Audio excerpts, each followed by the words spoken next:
This is Elvis Radio on Sirius XM.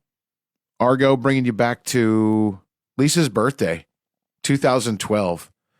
And an exhibit was opening here, Elvis Through His Daughter's Eyes. And I'm just going to bring you back into the old Elvis Radio studio where Lisa was hanging out that morning. And we were talking about the exhibit and some of the fun, wild times that were had here at Graceland. Live from Graceland, Elvis Presley's home in Memphis, Tennessee. This is Elvis Radio on Sirius XM with Argo and Lisa Marie Presley, celebrating her birthday here in Memphis, Tennessee, and opening the brand new exhibit, Elvis Through His Daughter's Eyes. Lisa, thank you so much for putting this exhibit together, and really you and your mom over the years, opening up the home here and welcoming us all in to a lot of your private memories and moments. And we're just really excited that you're here and this exhibit is now open. Well, thank you for appreciating it. It's been really fun and interesting. And it's actually, this is the first birthday I've ever spent in Memphis, I hear. First one? Yeah, I didn't know that until yesterday. Angie told me. Well, happy birthday. How's it been so far? It's been great. I got a nice B12 shot this morning when I woke up, which was always pleasant to wake up to.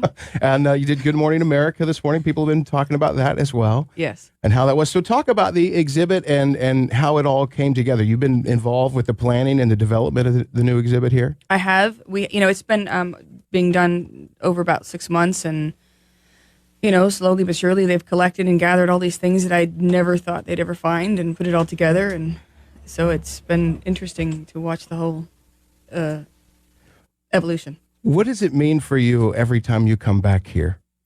It is, I have a really strong sense of home here. I feel I'm always really happy when I come here, really happy. And the babies love it, and my older children love it, and I get to see my family, and, I feel rooted when I'm here. Well, let's talk about some of the items that are in the exhibit. I think it's very cool that Angie Marchese, the director of archives, said the wallpaper in the exhibit matches the wallpaper that's in your room to this day. That's right, it does, which was, I hear, not easy to do, to repro that. So.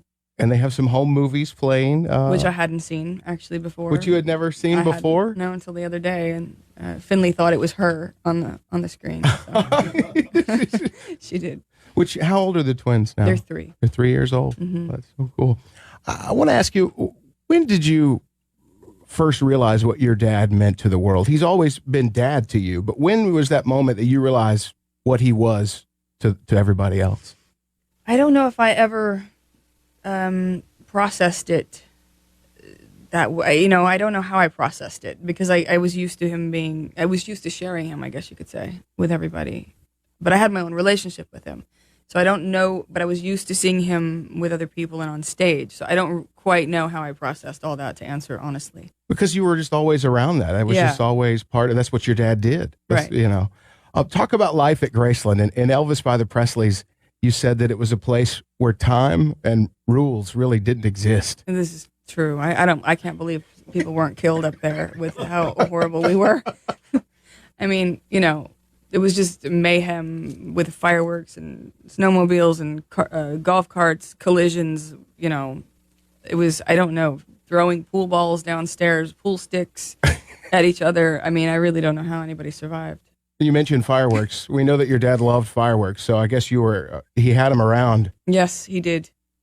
He did. And they would have, as Jerry's told us before, fireworks battles, fireworks going off in the house sometimes. Yes. Guns, fireworks, honestly.